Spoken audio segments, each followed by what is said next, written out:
Right, I've got it. It's boiled egg for you and just toast and marmalade for Daddy, because of his leg. Oh, I thought. What have we done to deserve it? You'd have stuck there all morning if I hadn't done something. What time is it? Nearly 10. And all you can do is lie there cuddling. We are allowed the occasional cuddle, Sue. These days we're doing it all the time. Yes. Oh, well, we had nothing special to get up early for today. Did all the shopping yesterday. Thought we'd have a lazy morning. Did you say marmalade? I can't see any.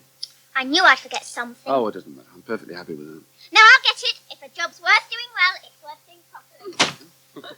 Where did she get that from? Can't imagine. Oh, this egg is perfect. Poor Sue. What? Well, we are awful, aren't we? Lying in bed till almost 10. It's time well spent. Oh, the Herald's good this week. I glanced at it earlier on. Oh. And there was me thinking I had the whole of your attention. I mean, after, when you dozed off. Did I doze off? You snored. Oh. Oh, well.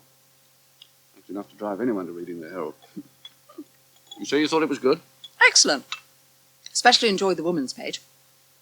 Lizzie's interview with the flower lady was fascinating. Yeah, wouldn't doubt it. And next week's is going to be a stunner too, by the sound of it. She's a good worker, isn't she? Oh, certainly on a high at the moment.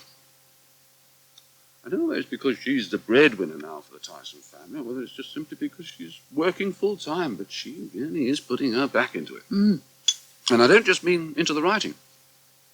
She's showing a real commitment to the paper now. Oh, she probably had too much on her plate at home. Oh, more than mine. Anyway, it's very gratifying, and all the more so for being unexpected. I never thought I'd live to see the day when Liz would invite Morris to dinner to improve the climate of work. I couldn't find any marmalade. Oh, that's funny. I got some yesterday. It's on the list. Or perhaps I didn't. Oh, I don't know. Anyway, not to worry. I've finished all the toast now. Oh, Daddy. Sue, will you... Oh, no, on second thought. I'd better get up.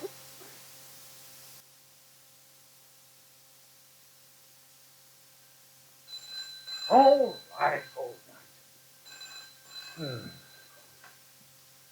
Tunnel 304. Hello, Mike. It's me, Nicola. Oh, Nicola. I hope I haven't chosen a bad moment. Not in the least. Good to hear your voice. How are you? I'm fine. And no doubt Bath is as beautiful as ever. At this time of year, yes. Well, at any time of year. How's the smoke? All much the same. Doesn't change, does it? Not a lot. Do you miss it ever? Not a lot. Mike, the reason I'm ringing Yeah? is I got your manuscript this morning. What, 4 days? The post office is excelling itself. And I've read it. Read it? Nicola, greater love hath no woman than to sacrifice her Saturday morning to reading Well, to be scripts. honest, I didn't intend reading it all. I just glanced at the front page and I couldn't put it down. You liked it? I loved it. Every word of it.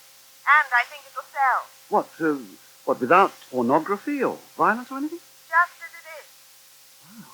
Of course, this doesn't mean I'm buying it just like that.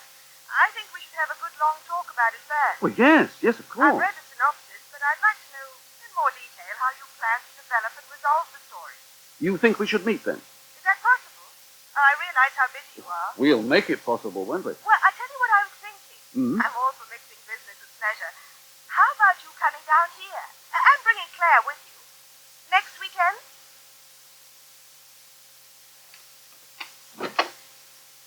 Well. Shirley Edwards. Hello, Debbie. What can I do for you? I was hoping we could have a little talk. You and me? Please. It won't take more than a moment. You better come in. Thanks. Ignore the mess. When you know you're going to be out on the street any minute, you stop being fussy. That's if you hadn't stopped already. Yes, I heard you've been given notice. Word gets around, doesn't it? Sit down. Thanks. Are you on your own? Yeah. Why? Well, I'd be happier if no one overheard. Oh, that private, is it? Yes. Well, put us out of our suspense then. It's about the baby. What about the baby? I hear you're planning to have it adopted. Who from? Well, It was Dickon, wasn't it? no, it wasn't. I'll kick his teeth. So, Debbie, it doesn't matter who I heard it from. Is it true? What business is it of yours? Is it? What if it is? Have you seen anybody about it yet? Yeah? And? They put me in the picture and I'm thinking it over. But I've pretty well made up my mind. Let us have it, Debbie. Oh. Cliff and me. I know what you said before, but No! it's Cliff's child, Debbie. You know we take care of it. It would be like our own. No, Shirley. I can understand the way you feel about Cliff, and I'm not defending him. He's behaved very badly towards you, but you've got to give a thought to the child. Do you think I haven't? They'll find a good home for him, you know. They don't just hand out babies to But anybody. if he came to us, he'd be with his own father, wouldn't he? And he can't do better than that. Debbie? Does Cliff know you're here? No. Does he want the baby? Or does he? Cliff doesn't know what he wants. Don't tell me you think you could talk him round. I know I could.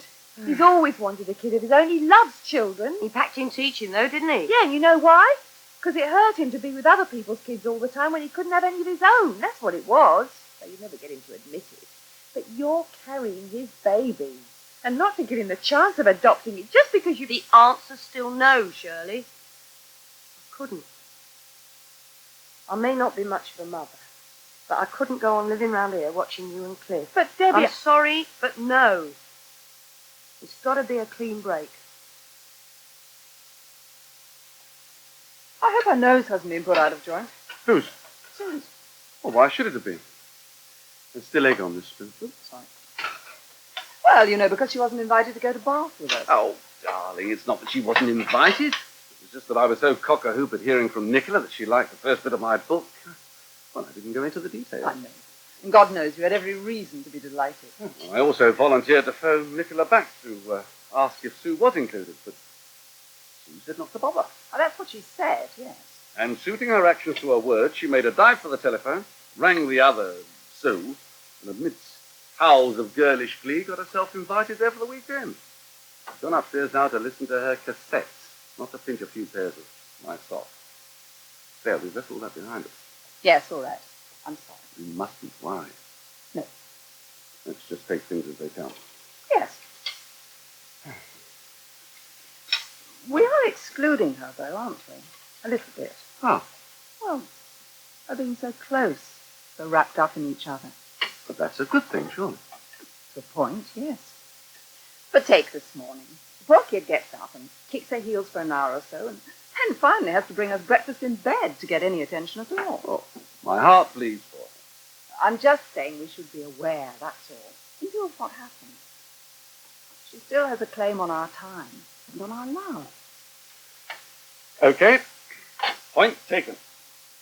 Oh, where are you going? Sue? Sue? Yes? Oh, what are you doing now? Can you come down for a moment, please? Straight away, darling, please. Chop, chop. Mike! Sweetheart, there's no need to look so concerned. You're quite right. And I've decided to do something about it. Mike, what? I'm just saying I have heard of sex when you Yeah, call well, never me. mind about Abba, Sue. Now, look. If you had the choice of what to do today, anything, within reason, what would that choice be? You mean really anything? That's what I mean. I can't think. That's right. I know. I'd like to go ice skating. Skating? Oh, fine. Well, who with? You and Mummy. Well, no sooner said than done. Well, grab your things, girl. Hang on a moment, Mike. What's the matter now? I haven't skated in centuries. What about your leg? Well, I'll skate on the other one. This phone call from Nicola has gone to your head. And why not? Suddenly, everything's coming up for it. I've got to get my things. Sonia! Sonia? Hello? What's all the excitement about? You've come up on the pools, have you?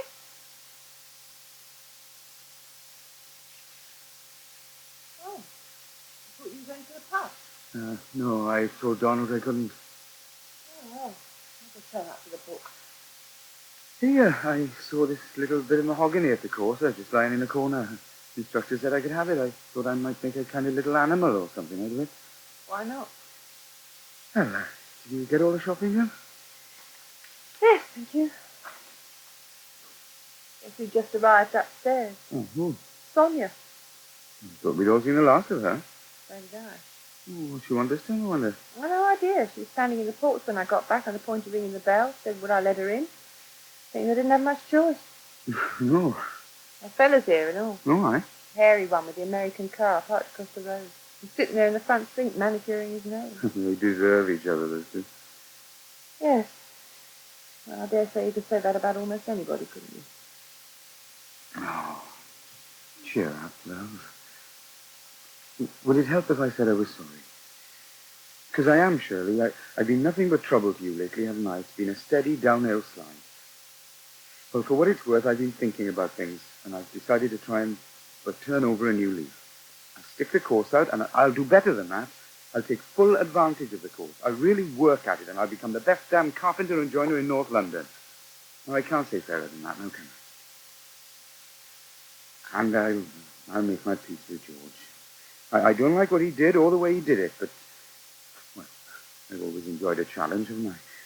And I'll enjoy showing him that nobody writes me off as evil as all that. What more can I say? Nothing. Except that I love you. I do, Shirley. I know. Any chance of a smile, then? I'm sorry. Oh, Shirley.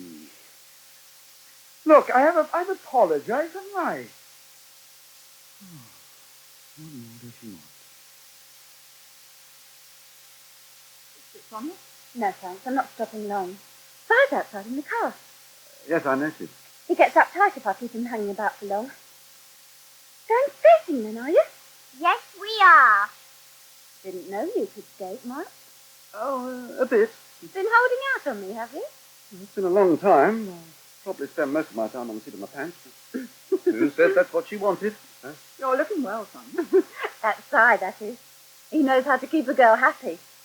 We're off to the Seychelles on Wednesday. Oh. Following the sun. Like Si says, nobody in his right mind stays in London in January. I like London. Each to his own, darling. Anyway, listen, let's get down to business. I've got a bit of news. Yeah?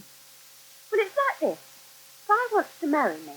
Well, I told you that last time, didn't I? Yes, you did. But there's one condition. The deal doesn't include Adam. Because like Si says, the trouble with kids is they end up ruling your lives. And it's true, isn't it? Anyway, what I'm trying to say is... You don't want custody of Adam? That's right. Sonia can have him and welcome. And I don't want a settlement either. Oh, because Si says... I told you, didn't I? Are you listening? Putting up roses. In that case, I won't waste my breath. Can we go skating now?